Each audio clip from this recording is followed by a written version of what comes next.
कमल शरनाए नारायण कि हे अकाल पुरख वाहिगुरु, मैं तेरे चरना कमलों की शरण दे विच आया ते तू दीनां दा गरीबां दा नाथ है। भगती नूं तू प्यार करन वाला है। ਜਿਹੜੇ ਇਹ ਸ਼ਬਦ ਨੇ ਚਰਨ ਕਮਲ, ਚਰਨ ਦਾ ਮਤਲਬ ਹੈ ਜਿਹਦੇ ਤੇ ਬੰਦਾ ਪੈਰਾਂ ਤੇ ਉੱਤੇ ਅਸਲ ਦੇ ਵਿੱਚ ਸਾਰਾ ਸਰੀਰ ਦਾ ਸਟਰਕਚਰ ਖੜਾ ਹੁੰਦਾ। ਤੇ ਜੇ ਕਿਸੇ ਵੀ ਫੀਲਡ ਦੇ ਵਿੱਚ ਬੰਦਾ ਕਾਮਯਾਬ ਨਾ ਹੋਵੇ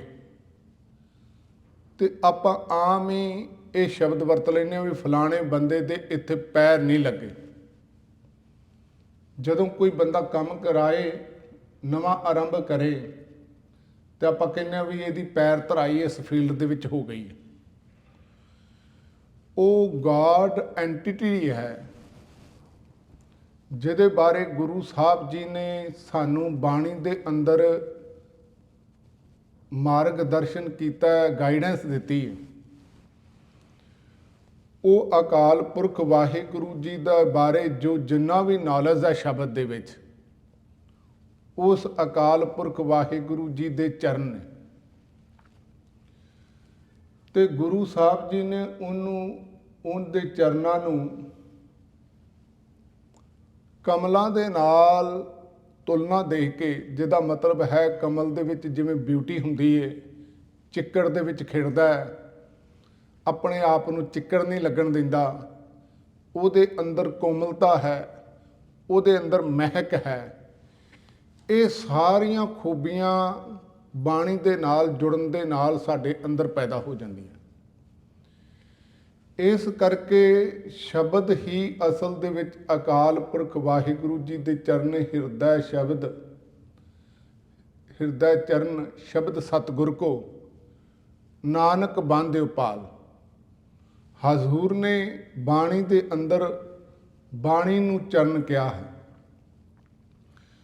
ते उस बाणी की शरण दे विच गुरु ग्रंथ साहब की बाणी की शरण दे विच सानू आने लई प्रेरणा की। आप गुरु साहब जी ने जिक्र किया भी हे अकाल पुरख मैं तेरी शरण दे विच हाँ। बाणी की शरण दे विच आउण दा मतलब की, इन्हां देशां दे विच भी एक एग्जाम्पल आपां लई सी। जदों कोई रिफ्यूजी स्टेटस लैंदा, शरण लैंदा ते हर कोई नहीं लै सकदा। ਉਹਦੇ जीवन का एक खास गल्लां ਉਹਦੇ ਵਿੱਚ नहीं होणीਆਂ ਚਾਹੀਦੀਆਂ ਤਾਂ ही शरण मिलती। एक क्राइटेरिया है। जिस बंदे ने किसी दूसरे देश ਦੇ ਵਿੱਚ बड़े ਵੱਡੇ क्राइम ਨੂੰ, टैररिस्ट एक्टिविटी ਨੂੰ अंजाम दिता, ਉਹਨੂੰ ਜਿਹੜਾ ਇਹ देश रिफ्यूजी स्टेटस नहीं ਦਿੰਦੇ। ਜਾਂ वार क्राइम ਕੀਤਾ ਕਿਸੇ देश ਦੇ मुखी ने, आर्मी दे राही मनुखता का घाण किया, प्रॉपर्टी का नुकसान किया है, होर दूसरे लोगों के लिए खतरा साबित होया, जां कोई होर बच्चों के प्रति, औरतों के प्रति क्राइम किया होया सामने आ जाए तो फिर वो रिफ्यूजी स्टेटस नहीं लै सकता।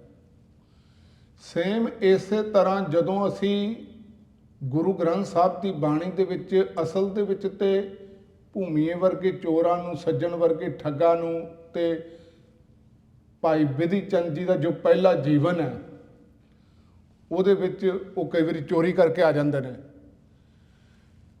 धर्म असल दे विच एक फील्ड दिंदा है बंदे नूं गुनाहां तो माफ़ी करन दी। अकाल पुरख वाहिगुरु जी की जिहड़ी शरण है, जैसे बालक भाए सुभाई लख अपराध कमावै, कर उपदेश झिड़कै बहु भांति, बहुर पिता गल आवै। इस करके गुनाहां तो माफ़ करके धर्म एक फील्ड प्रोवाइड करवांदा है जिथे पिछले औगण बख्श ले, प्रभ आगे मार्ग पावै। यह है शरण दे विच आना, जदों बंदा पिछले औगणों तो तौबा कर लै। ते हजूर ने जिक्र किया दीना नाथ। वो फिर जिहड़े लोग गरीब ने, एक गरीब हुंदा पैसे पक्कों, जदों भी कोई रब की शरण लैंदा ਤੇ ਪੈਸੇ ਪੱਖੋਂ ਵੀ ਇੱਕ ਢੰਗ ਦੇ ਨਾਲ, ਜਿਵੇਂ ਗੁਰੂ ਸਾਹਿਬ ਨੇ ਸ਼ਰਨ ਦਿੱਤੀ ਨਾ, ਬੰਦੇ ਦੀ ਗਰੀਬੀ ਕੱਟੀ ਜਾਂਦੀ। ਉਹ ਕਿਵੇਂ ਕੱਟੀ ਜਾਂਦੀ? ਕਿਉਂਕਿ ਧਰਮ ਦਾ ਪਹਿਲਾ ਅਸੂਲ ਹੀ ਇਹ, ਕਿਰਤ ਕਰੋ। ਜਦੋਂ ਇਹ ਗੁਰੂ ਸਾਹਿਬ ਜੀ ਦਾ ਹੁਕਮ ਮੰਨ ਕੇ ਬੰਦਾ ਆਲਸ ਛੱਡ ਕੇ ਗਿਆਨ ਨੂੰ ਅਪਣਾ ਕੇ ਆਪਣੀ ਜ਼ਿੰਦਗੀ ਦੇ ਵਿੱਚ ਐਫਰਟ ਕਰਦਾ ਹੈ, ਤੇ ਉਹਦੀ ਗਰੀਬੀ ਵੀ ਕੱਟੀ ਜਾਂਦੀ ਹੈ। ਅਸਲ ਦੇ ਵਿੱਚ ਗਿਆਨ ਦੇ ਨਾਲ ਤੇ ਚੜ੍ਹਦੀ ਕਲਾ ਦੇ ਵਿੱਚ ਰਹਿ ਕੇ ਆਉਣ ਵਾਲੀਆਂ ਪ੍ਰੋਬਲਮਸ ਨੂੰ ਫੇਸ ਕਰਕੇ ਜੇ ਬੰਦਾ ਲੱਗਾ ਹੋਇਆ, ਇੱਕ ਦਿਨ ਕਿਰਤ ਦੇ ਵਿੱਚ ਵੀ, ਕਾਰੋਬਾਰ ਦੇ ਵਿੱਚ ਵੀ, ਬਿਜ਼ਨਸ ਦੇ ਵਿੱਚ ਵੀ ਕਾਮਯਾਬ ਹੋ ਜਾਂਦਾ। ਇਹਦਾ ਮਤਲਬ ਹੈ ਜਦੋਂ ਅਸੀਂ ਜਿਹੜੇ ਜਿਹੜੇ ਸਿਧਾਂਤ ਦੇ ਰਾਹੀਂ ਸਮਝ ਕੇ ਉਹਦੀ ਸ਼ਰਨ ਦੇ ਵਿੱਚ ਜਾਵਾਂਗੇ, ਅਸੀਂ ਆਪਣੇ ਜੀਵਨ ਦੇ ਵਿੱਚ ਗੁਰੂ ਸਾਹਿਬ ਜੀ ਦੀ ਬਾਣੀ ਨੂੰ ਅਪਣਾ ਕੇ ਅਕਾਲ ਪੁਰਖ ਵਾਹਿਗੁਰੂ ਜੀ ਦੀ ਸ਼ਰਨ ਦੇ ਵਿੱਚ ਚਲੇ ਜਾਵਾਂਗੇ। ਸ਼ਰਨ ਦੇ ਵਿੱਚ ਜਾਣ ਦਾ ਮਤਲਬ ਹੈ ਗੁਰੂ ਗ੍ਰੰਥ ਸਾਹਿਬ ਜੀ ਦੀ ਬਾਣੀ ਦੀ ਗਾਈਡੈਂਸ ਦੇ ਵਿੱਚ, ਅਗਵਾਈ ਦੇ ਵਿੱਚ ਆਪਣੀ ਜ਼ਿੰਦਗੀ ਬਤੀਤ ਕਰਨੀ। ਸਿੱਖ ਕੌਮ ਦੇ ਮਹਾਨ ਵਿਦਵਾਨ ਭਾਈ ਸਾਹਿਬ ਭਾਈ ਗੁਰਦਾਸ ਜੀ ਨੇ ਉਸ ਅਕਾਲ ਪੁਰਖ ਦੀ ਸ਼ਰਨ, ਜੋ ਕਿ ਗੁਰੂ ਸਾਹਿਬ ਜੀ ਨੇ ਸਾਨੂੰ ਬਾਣੀ ਦੇ ਅੰਦਰ ਜ਼ਿਕਰ ਕੀਤਾ ਹੈ, ਜੋ ਪ੍ਰਭ ਕੋ ਮਿਲਬੋ ਚਾਹੈ ਖੋਜ ਸ਼ਬਦ ਮੈਲੇ।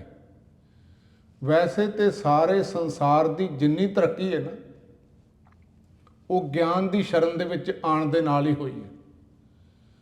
ਦੂਸਰੇ ਜਾਨਵਰਾਂ ਨਾਲੋਂ ਵੀ ਬੰਦੇ ਦੀ ਜੇ ਵਿਸ਼ੇਸ਼ਤਾ ਹੈ, ਤੇ ਅਸਲ ਦੇ ਵਿੱਚ ਉਹ ਗਿਆਨ ਦੀ ਸ਼ਰਨ, ਬੰਦੇ ਕੋਲ ਸੂਝ-ਬੂਝ ਜ਼ਿਆਦਾ ਹੋਣ ਕਰਕੇ ਕਿਸੇ ਤਰੀਕੇ ਦੇ ਨਾਲ 70 ਕੁ ਹਜ਼ਾਰ ਸਾਲ ਪਹਿਲਾਂ ਦੂਸਰੇ ਐਨੀਮਲ ਦੀ ਤਰ੍ਹਾਂ ਬੰਦਾ ਵੀ ਧਰਤੀ ਤੇ ਐਨੀਮਲ ਦੀ ਤਰ੍ਹਾਂ ਹੀ ਵਿਚਰਦਾ ਸੀ।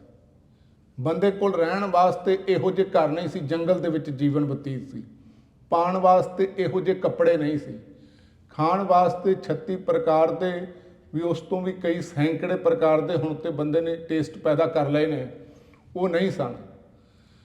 ਬੰਦਾ ਦੂਸਰੇ ਜਾਨਵਰਾਂ ਨਾਲੋਂ ਵੀ ਨਿਮਾਣਾ ਤੇ ਨਿਤਾਣਾ ਧਰਤੀ ਤੇ ਪੈਦਾ ਹੋਇਆ ਸੀ। ਅੱਜ ਵੀ ਬੰਦੇ ਨੂੰ ਕਿਧਰੇ ਉਹਦੀ ਬਹਾਦਰੀ ਨੂੰ ਤਸ਼ਬੀਹ ਦੇਣੀ ਹੋਵੇ ਤੇ ਬੰਦਾ ਕਹਿੰਦਾ ਫਲਾਣਾ ਬੰਦਾ ਸ਼ੇਰ ਵਰਗੀ ਉਹਦੇ 'ਚ ਬਹਾਦਰੀ ਹੈ, ਉਹਦੇ ਵਿੱਚ ਹਾਥੀ ਵਰਗਾ ਬਲ ਹੈ, ਉਹ ਤੇ ਹਿਰਨ ਦੀ ਤਰ੍ਹਾਂ ਤੇਜ਼ ਭੱਜ ਲੈਂਦਾ। ਇਹਦਾ ਮਤਲਬ ਜਾਨਵਰਾਂ ਨਾਲੋਂ ਬੰਦਾ ਬਹੁਤ ਸਾਰਾ ਘੱਟ ਬਲ ਰੱਖਦਾ, ਜਿਸ ਕਰਕੇ ਬੰਦੇ ਦੀ ਤੁਲਨਾ ਉਹਨਾਂ ਨਾਲ ਦੇਖ ਕੇ ਤੇ ਬੰਦੇ ਦੇ ਗੁਣਾਂ ਨੂੰ ਵਡਿਆਇਆ ਜਾਂਦਾ। ਤੇ ਅਸਲ ਵਿੱਚ ਸੱਪ ਵਰਗੇ ਜ਼ਹਿਰੀਲੇ ਜਾਨਵਰਾਂ ਦੇ ਇੱਕ ਡੰਗ ਦੇ ਨਾਲ ਬੰਦਾ ਮਰ ਜਾਂਦਾ। ਇਸ ਕਰਕੇ ਜੇ ਬਿਊਟੀ ਪੱਖੋਂ ਵੇਖੀਏ, ਬਹੁਤ ਸਾਰੇ ਜਿਹੜੇ ਪੰਛੀ ਬੰਦੇ ਤੋਂ ਕਿਧਰੇ ਅੱਗੇ ਨੇ,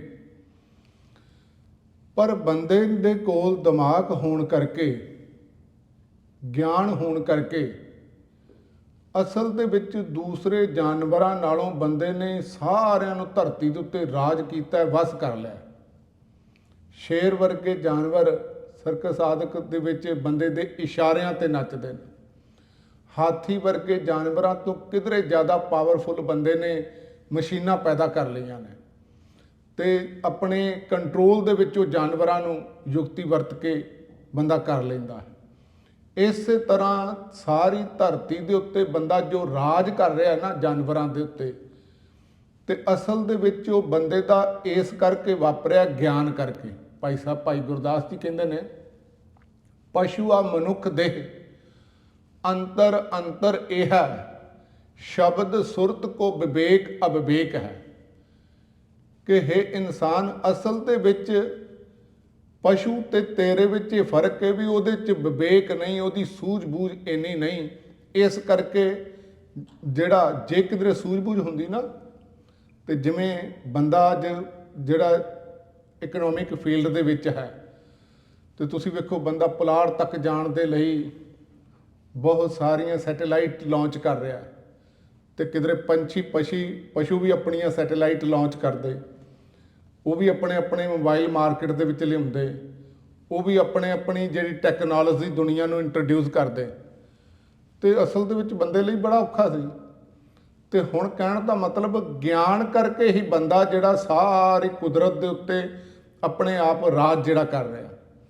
ਫਿਰ ਦੂਸਰੀ ਗੱਲ, ਉਹ ਕਹਿੰਦੇ ਨੇ ਪਸ਼ੂਆ ਹਰਿਆਇਓ ਕਹਿਓ, ਸੁਣਿਓ ਅਨ ਸੁਣਿਓ ਕਰੈ, ਮਾਨਸ ਜਨਮ ਉਪਦੇਸ਼ ਰਿਦਾ ਟੇਕ ਹੈ।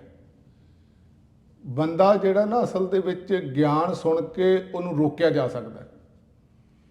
ਸ਼ੇਰ ਕਿਸੇ ਤੇ ਅਟੈਕ ਕਰਦਾ ਹੋਵੇ, ਬੰਦੇ ਤੇ ਕਰੇ, ਜਾਨਵਰ ਤੇ ਉਹਨੂੰ ਅਸੀਂ ਕਹੀਏ ਵੀ ਫਲਾਣੇ ਮਹਾਂਪੁਰਸ਼ ਨੇ ਗੱਲ ਕਹੀਏ ਵੀ ਕਿਸੇ ਦਾ ਰਤ ਨਹੀਂ ਪੀਣਾ ਚਾਹੀਦਾ, ਹੱਤਿਆ ਨਹੀਂ ਕਰਨੀ ਚਾਹੀਦੀ, ਜਿਵੇਂ ਜਪਜੀ ਸਾਹਿਬ ਦੇ ਵਿੱਚ ਅਸੰਖ ਗਲਵੜ ਹੱਤਿਆ ਕਮਾਹੇ, ਇਹ ਸਾਡੇ ਲਈ ਉਪਦੇਸ਼ ਹੈ। ਪਰ ਜਾਨਵਰ ਨੂੰ ਕਿਸੇ ਨੂੰ ਅਸੀਂ ਕਹੀਏ ਵੀ ਨਹੀਂ ਅੱਜ ਤੋਂ ਬਾਅਦ ਤੁਸੀਂ ਕਿਲਿੰਗ ਨਹੀਂ ਕਰਨੀ ਦੂਸਰੇ ਜਾਨਵਰ ਦੀ, ਜਾਂ ਮੱਛਰ ਜਾਂ ਗੁਰਦੁਆਰਿਆਂ ਦੇ ਵਿੱਚ ਵੀ ਹੁੰਦਾ, ਬੰਦਾ ਉਹਨੂੰ ਉਪਦੇਸ਼ ਕਰਨ ਲੱਗ ਪਏ ਵੀ ਗੁਰਦੁਆਰੇ ਦੇ ਵਿੱਚ ਗੁਰੂ ਸਾਹਿਬ ਜੀ ਨੇ ਤੇ ਬਾਣੀ ਦੇ ਵਿੱਚ ਲਿਖਿਆ ਜੋ ਰਤ ਪੀਵੇਂ ਮਾਨਸਾ ਤਿਨ ਕਿਉਂ ਨਿਰਮਲ ਚੀਤ, ਤੇ ਉਹ ਉਪਦੇਸ਼ ਉਹਦੇ ਤੇ ਨਹੀਂ ਲਾਗੂ ਹੁੰਦਾ, ਉਹ ਸਾਡੇ ਬੰਦਿਆਂ ਲਈ ਹੈ। ਅਸਲ ਦੇ ਵਿੱਚ ਕਹਿਣ ਦਾ ਮਤਲਬ ਉਹ ਆਪਣੇ ਆਪ ਨੂੰ ਰੋਕ ਨਹੀਂ ਸਕਦਾ, ਇਸ ਕਰਕੇ ਉਹਦੇ ਲਈ ਸ਼ਬਦ ਵਰਤਿਆ ਜਾਂਦਾ ਵੀ ਉਹ ਮੋਰਲ ਏਜੰਟ ਨਹੀਂ ਹੈ। ਉਹਦੇ ਤੇ ਜੋ ਬੰਦੇ ਨੇ ਚੰਗਾ ਜਾਂ ਮਾੜਾ, ਪਾਪੀ ਪੁੰਨੀ ਹੋਣ ਦਾ ਬੰਦੇ ਨੂੰ ਕੰਟਰੋਲ ਕਰਨ ਦੇ ਲਈ ਅਸਲ ਦੇ ਵਿੱਚ ਅਸੂਲ ਬਣਾਇਆ, ਉਹ ਉਹਦੇ ਤੇ ਲਾਗੂ ਨਹੀਂ ਹੁੰਦਾ। ਇਸ ਕਰਕੇ ਉਹਨੂੰ ਇਸ ਗੱਲੋਂ ਰੋਕਿਆ ਨਹੀਂ ਜਾ ਸਕਦਾ ਵੀ ਕਿਸੇ ਵੀ ਲੈਕਚਰ ਦੇ ਨਾਲ ਉਹਨਾਂ ਨੂੰ ਥੋੜ੍ਹੀ ਬਹੁਤੀ ਸੂਝ ਹੈ, ਜਿਹੜੇ ਡੋਮੈਸਟੀਕੇਟ ਕੀਤੇ ਨੇ ਜਾਨਵਰਾਂ ਨੂੰ ਸਿਖਾਇਆ ਜਾਂਦਾ ਹੈ। ਪਰ ਜਿਸ ਲੈਵਲ ਦੇ ਉੱਤੇ ਜਿਹਦੇ 'ਚ ਘੋੜੇ ਵੀ ਸਿੱਖ ਜਾਂਦੇ ਨੇ, ਕੁੱਤੇ ਵੀ ਘਰਾਂ ਦੇ ਵਿੱਚ ਸਿੱਖ ਜਾਂਦੇ ਨੇ, ਬਿੱਲੀਆਂ ਨੂੰ ਵੀ ਥੋੜ੍ਹੀ ਜਿਹੀ ਇੰਸਟਰਕਸ਼ਨ ਦਿੱਤੀ ਜਾਂਦੀ, ਪਰ ਬੜਾ ਲੰਮਾ ਸਮਾਂ ਲੱਗਦਾ ਉਹਨਾਂ ਨੂੰ ਉਹ ਆਦਤਾਂ ਬਾਰ-ਬਾਰ ਰਿਪੀਟ ਕਰਕੇ ਸਿਖਾਉਣ ਦੇ ਲਈ। ਪਰ ਬੰਦਾ ਅਸਲ ਦੇ ਵਿੱਚ ਰੋਜ਼ਾਨਾ ਕੁਝ ਨਵਾਂ ਸਿੱਖ ਕੇ ਆਪਣੇ ਆਪ ਦਾ ਬੈਟਰ ਵਰਜ਼ਨ ਹਰ ਰੋਜ਼ ਬਣ ਸਕਦਾ, ਤੇ 20-25 ਸਾਲ ਬਾਅਦ ਬੜਾ ਇਨੋਵੇਟਿਵ ਬਣ ਕੇ ਉਹ ਨੌਲੇਜ ਵੀ ਪੈਦਾ ਕਰ ਦਿੰਦਾ ਜਿਹੜਾ ਹਿਊਮੈਨਿਟੀ ਕੋਲ ਅਵੇਲੇਬਲ ਨਹੀਂ ਹੁੰਦਾ। ਇਸ ਕਰਕੇ ਭਾਈ ਗੁਰਦਾਸ ਜੀ ਕਹਿੰਦੇ ਨੇ ਪਸ਼ੂਆ ਹਰਿਆਇਓ ਕਹਿਓ, ਸੁਣਿਓ ਅਣਸੁਣਿਓ ਕਰੈ, ਉਹ ਸੁਣੀ ਗੱਲ ਨੂੰ ਅਣਸੁਣੀ ਕਰ ਲਏਗਾ। ਜਿਵੇਂ ਗੁਰੂ ਸਾਹਿਬ ਜੀ ਨੇ ਬਾਣੀ ਦੇ ਅੰਦਰ ਸ਼ਬਦ ਵਰਤਿਆ ਕਰਤੂਤ ਪਸ਼ੂ ਕੀ ਮਾਨਸ ਜਾਤ, ਲੋਕ ਵਿਚਾਰਾ ਕਰੈ ਦਿਨ ਰਾਤ। ਜੇ ਬੰਦਾ ਗਿਆਨ ਦੀ ਸ਼ਰਨ ਦੇ ਵਿੱਚ ਨਾ ਜਾਏ, ਬਾਣੀ ਦੀ ਸ਼ਰਨ ਦੇ ਵਿੱਚ ਨਾ ਜਾਏ, ਉਸ ਅਕਾਲ ਪੁਰਖ ਦੀ ਭਗਤੀ ਨਾ ਕਰੇ, ਤੇ ਗੁਰੂ ਸਾਹਿਬ ਜੀ ਕਹਿੰਦੇ ਨੇ ਬੰਦਾ ਵੀ ਪਸ਼ੂਆਂ ਦੀ ਤਰ੍ਹਾਂ ਵਿਚਰ ਰਿਹਾ। ਤੇ ਤੁਸੀਂ ਵੇਖੋ ਬਾਣੀ ਦੀ ਸ਼ਰਨ ਕੀ ਹੈ, ਜਿਹੜਾ ਇੱਕ ਇੱਕ ਅਸੂਲ ਅਸੀਂ ਪੜ੍ਹੀਏ। ਗੁਰੂ ਸਾਹਿਬ ਜੀ ਨੇ ਬਾਣੀ ਦੇ ਵਿੱਚ ਸਾਨੂੰ ਜ਼ਿਕਰ ਕੀਤਾ, ਹੁਕਮ ਕੀਤਾ ਸਿੱਖਾਂ ਨੂੰ, ਹੋਏ ਇਕੱਤਰ ਮਿਲੋ ਮੇਰੇ ਭਾਈ, ਦੁਬਿਧਾ ਦੂਰ ਕਰੋ ਲਿਵ ਲਾਏ, ਹਰ ਨਾਮੇ ਕੇ ਹੋਵੋ ਜੋੜੀ, ਗੁਰਮੁਖ ਦੇਖੋ ਬੈਸੋ ਸਭਾ ਵਿਛਾਏ, ਗੁਰਮੁਖ ਬੈਸੋ ਸਭਾ ਵਿਛਾਏ। ਇਹ ਗੁਰੂ ਸਾਹਿਬ ਜੀ ਨੇ ਹੁਕਮ ਕੀਤਾ, ਕਿਉਂਕਿ ਗੁਰੂ ਸਾਹਿਬ ਜੀ ਨੇ ਵੇਖ ਲਿਆ ਸੀ ਵੀ ਹਿੰਦੁਸਤਾਨ ਦੇ ਲੋਕਾਂ ਦੀ ਦੁਰਗਤੀ ਦਾ ਕਾਰਨ ਆਪਸੀ ਫੁੱਟ, ਆਪਸੀ ਨਫ਼ਰਤ ਹੈ। ਇੱਕ ਦੂਜੇ ਨੂੰ ਇਹ ਵੇਖਣਾ ਨਹੀਂ ਚਾਹੁੰਦੇ। ਇਸ ਕਰਕੇ ਜਦੋਂ ਵੀ ਆਪਸ ਵਿੱਚ ਮਿਲਦੇ ਨੇ, ਕਿਸੇ ਨੂੰ ਜਾਤ ਪਾਤ ਕਰਕੇ ਨੀਵਾਂ ਦਿਖਾਉਂਦੇ ਨੇ, ਉਹਦੀ ਇਨਸਲਟ ਕਰਕੇ ਇੰਜੋਏ ਕਰਦੇ ਨੇ। ਉਹਨਾਂ ਦੇ ਲਈ ਇਹਨਾਂ ਨੇ ਖਾਣ ਪੀਣ ਪਹਿਨਣ ਦੇ ਅਧਿਕਾਰ ਖੋਲੇ ਹੋਏ ਨੇ, ਉਹਨਾਂ ਨੂੰ ਗਰੀਬ ਰੱਖ ਕੇ ਇਹਨਾਂ ਨੂੰ ਸੁੱਖ, ਜਿਵੇਂ ਸੈਡਿਸਟ ਪਰਸਨੈਲਿਟੀ ਹੁੰਦੀ ਹੈ, ਇਹਨਾਂ ਨੂੰ ਚੰਗਾ ਲੱਗਦਾ ਹੈ ਆਪਸ ਵਿੱਚ। ਇਸ ਕਰਕੇ ਅਸਲ ਦੇ ਵਿੱਚ ਇਹਨਾਂ ਨੇ ਜੇ ਵਿਦੇਸ਼ੀ ਹਮਲਾਵਰਾਂ ਕੋਲੋਂ ਕੁੱਟ ਖਾਧੀ ਹੈ, ਤੇ ਉਹਦੇ ਕਾਰਨ ਇੱਕ ਵਿਦਵਾਨ ਲਿਖਦਾ ਅਸਲ ਵਿੱਚ ਹਮਲਾਵਰ ਨਹੀਂ ਸੀ ਆਏ, ਸਾਡੀ ਫੁੱਟ, ਸਾਡੀ ਜਿਹੜੀ ਬੇਸਮਝੀ ਤੇ ਇੱਕ ਦੂਜੇ ਤੇ ਜ਼ੁਲਮ ਕਰਨ ਦੀ ਬਿਰਤੀ ਕਰਕੇ ਕੁਦਰਤ ਨੇ ਉਹਨਾਂ ਨੂੰ ਆਪ ਹੀ ਸਾਡੇ ਤੇ ਇਨਵੇਡ ਕਰਨ ਵਾਸਤੇ ਭੇਜਿਆ ਸੀ।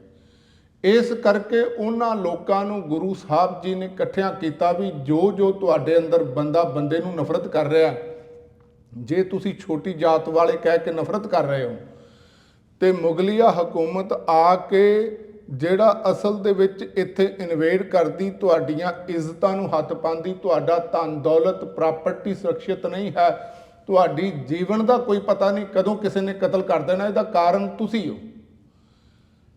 ਤੇ ਗੁਰੂ ਸਾਹਿਬ ਜੀ ਨੇ ਉਸ ਸਮੇਂ ਉਹਨਾਂ ਨੂੰ ਸਿਖਾ ਕੇ ਦੱਸਿਆ, ਸਮਝਾਇਆ ਆਪਣੇ ਤਕਰੀਰਾਂ ਦੇ ਰਾਹੀਂ, ਬਾਣੀ ਦੇ ਰਾਹੀਂ, ਕਿ ਅਸਲ ਦੇ ਵਿੱਚ ਜਦੋਂ ਵਿਦੇਸ਼ੀ ਹਮਲਾਵਰ ਆਉਂਦੇ ਨੇ, ਜਿਨ੍ਹਾਂ ਗਰੀਬ ਨੂੰ ਤੁਸੀਂ ਗਰੀਬ ਕਰ ਦਿੱਤਾ, ਉਹਨਾਂ ਘਰਾਂ ਨੂੰ ਨਹੀਂ ਲੁੱਟਣ ਆਉਂਦੇ, ਕਿਉਂਕਿ ਉਹਨਾਂ ਕੋਲ ਤਾਂ ਕੁਝ ਹੈ ਹੀ ਨਹੀਂ।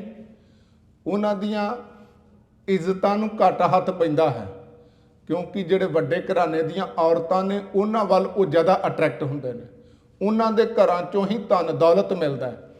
ਇਸ ਕਰਕੇ ਇਹ ਤੁਹਾਡੀ ਬਰਬਾਦੀ ਦੀ ਕਹਾਣੀ, ਕਿਉਂਕਿ ਤੁਸੀਂ ਅਗਿਆਨਤਾ ਦੇ ਵਿੱਚ ਜਿਹੜਾ ਜਾਨਵਰਾਂ ਦੀ ਤਰ੍ਹਾਂ ਇਕੱਠੇ ਨਹੀਂ ਹੋ, ਕਿਉਂਕਿ ਅਸਲ ਦੇ ਵਿੱਚ ਧਰਤੀ ਤੇ ਬੰਦੇ ਨੇ ਰਾਜ ਕੀਤਾ ਨਾ, ਉਹਦਾ ਕਾਰਨ ਇਹ ਵੀ ਬੰਦੇ ਇਕੱਠੇ ਹੋ ਸਕਦੇ ਨੇ ਗਿਆਨ ਦੇ ਨਾਲ।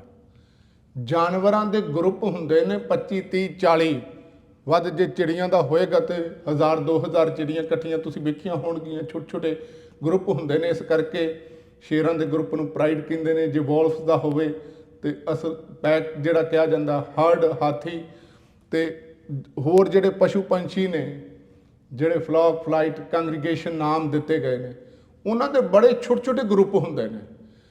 ਕਦੀ ਵੀ ਐਸਾ ਨਹੀਂ ਹੋਇਆ ਵੀ ਬੰਦੇ ਤੇ ਕਈ ਵਾਰੀ 10,000 20,000 ਜਾਂ 2 ਲੱਖ ਕਰੋੜ ਵੀ ਕਈ ਵਾਰੀ ਪੂਰਾ ਨੇਸ਼ਨ ਹੀ ਦੂਜੇ ਨੇਸ਼ਨ ਦੇ ਖਿਲਾਫ ਹੋ ਕੇ ਇਕੱਠੇ ਬੰਦੇ ਜਿਹੜਾ ਆਪਣੇ ਹੱਕਾਂ ਦੇ ਲਈ ਫਾਈਟ ਕਰਦੇ ਨੇ। ਕਦੀ ਨਹੀਂ ਹੋਇਆ ਵੀ ਜੰਗਲ ਜਦੋਂ ਸਦੀਆਂ ਤੋਂ ਬੰਦਾ ਜਾੜਦਾ ਆ ਰਿਹਾ ਸੀ, ਜਾਨਵਰਾਂ ਤੇ ਕੰਟਰੋਲ ਸੀ, ਵੀ 5-7 ਹਜ਼ਾਰ ਸ਼ੇਰਾਂ ਨੇ ਫੈਸਲਾ ਕਰ ਲਿਆ ਹੋਵੇ ਕਿ ਅਸਲ ਦੇ ਵਿੱਚ ਬੰਦੇ ਨੇ ਬੜੀ ਹੱਤ ਚੁੱਕੀ ਹੈ, ਚਲੋ ਇਹਦੀਆਂ ਬਸਤੀਆਂ ਅਸੀਂ ਬਰਬਾਦ ਕਰ ਦਈਏ। ਉਹ 5-7 ਹੋਣਗੇ ਜੇ ਕਿਧਰੇ ਅਟੈਕ ਵੀ ਕੀਤਾ ਹੋਏਗਾ। ਇਸੇ ਤਰ੍ਹਾਂ ਕਦੇ ਵੀ ਹੋਰ ਜਾਨਵਰਾਂ ਨੇ ਇਕੱਠਿਆਂ ਹੋ ਕੇ 10-20 ਹਜ਼ਾਰ 50 ਹਜ਼ਾਰ ਜਾਂ ਜਿੰਨੀ ਉਹਨਾਂ ਦੀ ਆਬਾਦੀ ਹੈ, ਉਹ ਆਪਣੇ ਮਿਸ਼ਨ ਦੇ ਲਈ ਕਦੀ ਉਹਨਾਂ ਨੇ ਫਾਈਟ ਨਹੀਂ ਕੀਤਾ ਇਸ ਤਰ੍ਹਾਂ ਮੰਨ ਕੇ। ਇਸ ਕਰਕੇ ਬੰਦੇ ਨੇ ਆਪਣੀ ਜਿੱਤ ਦਾ ਜਿਹੜੀ ਕਹਾਣੀ ਇਤਿਹਾਸ ਦੇ ਵਿੱਚ ਲਿਖੀ, ਉਹਦਾ ਕਾਰਨ ਅਸੀਂ ਇਕੱਠੇ ਹੋ ਸਕਦੇ ਸੀ ਸ਼ਬਦ ਦੇ ਰਾਹੀਂ।